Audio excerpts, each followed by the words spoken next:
मुख्यमंत्री माझी लाडकी बहीण या योजनेअंतर्गत डिसेंबर महिन्याचा जो हप्ता आहे हा साधारणपणे आपण 25 डिसेंबर ते 30 डिसेंबर या कालावधीमध्ये वितरित केलेला होता। या महिन्याचा जानेवारी महिन्याचा म्हणजे नवीन वर्षाचा पहिला जो लाभ आहे डीबीटी आहे ते 26 जानेवारीच्या आत त्याची सुरुवात ही आम्ही करत आहोत आणि त्या संदर्भातलं जे आर्थिक नियोजन आहे ते सुद्धा अर्थ विभागाकडून आम्हाला महिला व बाल विकास विभागाला प्राप्त झालेला आहे। त्याच्यामुळे लाडक्या बहिणींचा जो जानेवारी महिन्याचा लाभ आहे हा साधारणपणे 26 जानेवारीच्या आत त्याची वितरणाची सुरुवात होईल आणि 3 ते 4 दिवसाच्या त्या कालावधीमध्ये ज्या महिला लाभार्थी आहेत त्यांच्या खात्यावर तो लाभ जमा होईल। मला आपल्या माध्यमातून सर्व लाडक्या बहिणींना आज जानेवारी महिन्याच्या संदर्भातले अनेक माध्यमांकडून सुद्धा विचारलं जात होतं आणि बऱ्याचशा लाभार्थ्यांकडून सुद्धा साधारणपणे तो प्रश्न उपस्थित केला जात होता। त्यामुळे दर महिन्याला आपण महिना संपायच्या आत तो लाभ त्यांच्या अकाउंटला देत असतो। त्यामुळे या महिन्यामध्ये सुद्धा तो लाभ जो आहे तो 26 जानेवारीच्या आत त्याची वितरणाची सुरुवात ही माननीय मुख्यमंत्री देवेंद्रजी फडणवीस साहेब, उपमुख्यमंत्री एकनाथजी शिंदे साहेब आणि उपमुख्यमंत्री अजितदादा यांच्या सूचनेनुसार आम्ही करत आहोत। ताई 2100 रुपये दिले जाणार की 1500 रुपये दिले जाणार? कारण आपण आपल्या या संदर्भामध्ये आम्ही आधी सुद्धा बऱ्याचशा वेळेला स्पष्टीकरण दिलेलं आहे। राज्याचे मुख्यमंत्री देवेंद्र फडणवीस साहेबांनी दिलेलं आहे, दोन्ही उपमुख्यमंत्री महोदयांनी दिलेलं आहे की नवीन अर्थसंकल्प किंवा त्याच्या पुढच्या कालावधीमध्ये या संदर्भातला सकारात्मक विचार जो आहे तो करण्यात येईल। त्याच्यामुळे सध्याच्या या महिन्याच्या याच्यामध्ये 1500चा लाभ जो चालू आहे तो आपण त्यांच्या खात्यामध्ये वितरित करत आहोत।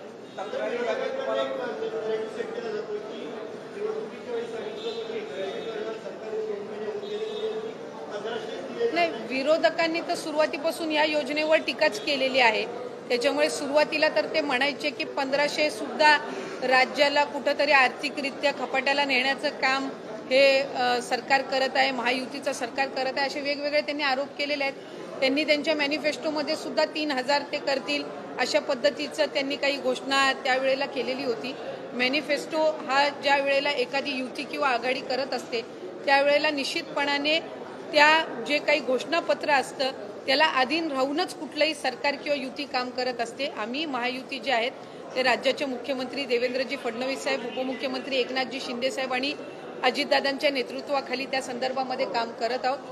जास्तीत जास्त महिलांपर्यंत लाडकी बहीण योजनेचा लाभ हा देणं आणि त्याचबरोबर म्हटल्याप्रमाणे मुख्यमंत्री महोदयांनी सुद्धा त्यांच्या पहिल्या पत्रकार परिषदेमध्ये की आम्ही बरोबर त्या सर्व बाबींचं नियोजन करून जे घोषणापत्रकामध्ये आम्ही वचन जे दिलेलं आहे लाडक्या बहिणींना त्यापासून कुठेही दूर न हटता त्यांना वचन दिलेला लाभ जो आहे तो आम्ही व्यवस्थित नियोजन करून त्या पद्धतीने आम्ही त्यांना देणार आहोत।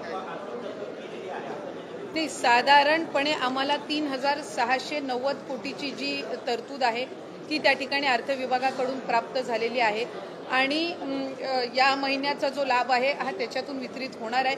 या व्यतिरिक्त सुद्धा फेब्रुवारी महिन्याची सुद्धा आम्ही तयारी त्या निमित्ताने करत आहोत कारण मार्च महिन्यामध्ये नवीन अर्थसंकल्प सादर होणार आहे।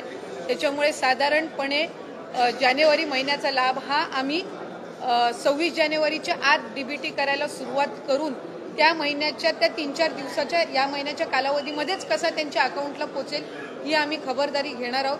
फेब्रुवारी महिन्याचं नियोजन सुद्धा आम्ही त्या पद्धतीनं करत आहोत आणि अर्थसंकल्प सादर झाल्यानंतर त्यावेळेला सुद्धा प्रत्येक महिन्यामध्ये कुठेही खंड पडता कामा नये या पद्धतीची आम्ही उपाययोजना विभाग म्हणून घेत आहोत।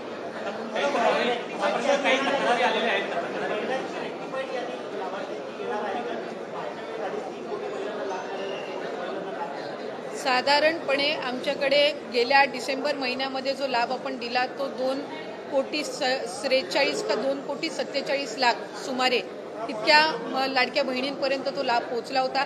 काही तक्रारी आमच्याकडे प्राप्त झाल्या, काहींनी स्वतःहून सुद्धा त्यांचा जो लाभ आहे त्यांना उत्पन्नामध्ये वाढ झाली आहे किंवा कुठे ड्युप्लिकेशन झालेलं आहे, त्यांनी दुबार भरलेला आहे किंवा एका योजनेचा लाभ घेतलेला आहे ते त्यांना 2-3 महिन्याच्या कालावधीमध्ये जाणवलेला आहे। कारण बऱ्याचशा वेळेला जो या योजनेचा लाभ आहे तो 3 महिन्याचा एकत्र सुद्धा आम्ही वितरित केलेला आहे दिवाळीच्या पार्श्वभूमीवर।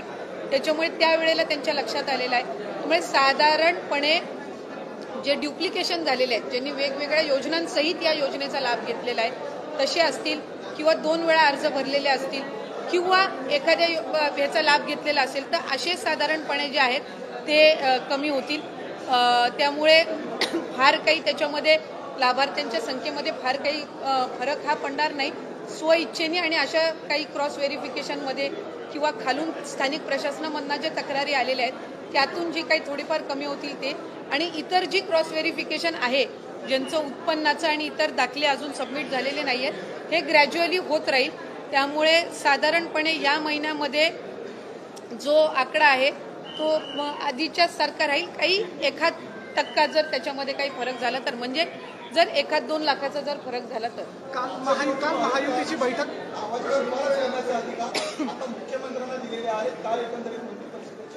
नाही, मंत्रिमंडळाच्या ह्याच्यामध्ये सर्व मंत्री महोदय असतील, आमचे दोन्ही उपमुख्यमंत्री असतील, त्यांच्या उपस्थितीमध्ये तो झालेला निर्णय, आणि शेवटी राज्याचे मुख्यमंत्री म्हणून आमचं सगळ्यांचंच ते नेतृत्व त्या ठिकाणी करतात आणि तो अधिकार हा राज्याच्या मुख्यमंत्र्यांना, फडणवीस साहेबांना मंत्रिमंडळाच्या बैठकीमध्ये सर्व मंत्र्यांच्या एकंदर शिफारसीने त्या ठिकाणी देण्यात आलेला. काल महायुतीची बैठक पार पडली. त्या बैठकीमध्ये धनंजय मुंडे उपस्थित नव्हते. आज मंत्री परिषद झाली, तसेच आज कॅबिनेट झाली, तिथे उपस्थित नाही. कुठेतरी त्यांच्यावर राजीनाम्याचा दबाव आहे, यामुळे ते साईडला होतात. मला वाटते त्या संदर्भातली जी काही चर्चा आहे ती त्यांची राज्याचे मुख्यमंत्री फडणवीस साहेब, अजितदादा, आमच्या पक्षाचे नेतृत्व यांच्या सोबतच्या स्तरावर असेल. आज काही पूर्वनियोजित कार्यक्रमामुळे ते मंत्रिमंडळाच्या बैठकीमध्ये नव्हते, कारण त्यांनी त्या संदर्भातली जी माहिती आहे ते मुख्यमंत्री महोदयांना आणि दादांना त्या ठिकाणी दिलेली होती, त्याच्यामुळे ते आज नव्हते. आणखीन 1-2 मंत्री काही पूर्वनियोजित कार्यक्रमामुळे येता आले नव्हते, कारण इतर वेळेला आमचा जो कॅबिनेटचा दिवस असतो हा मंगळवारचा असतो. आज काही मंत्र्यांचे त्या ठिकाणी कार्यक्रमही होते. त्यांनी त्या पद्धतीनं मुख्यमंत्र्यांकडनं पूर्व परवानगी घेऊन त्या ठिकाणी मंत्रिमंडळाच्या बैठकीमध्ये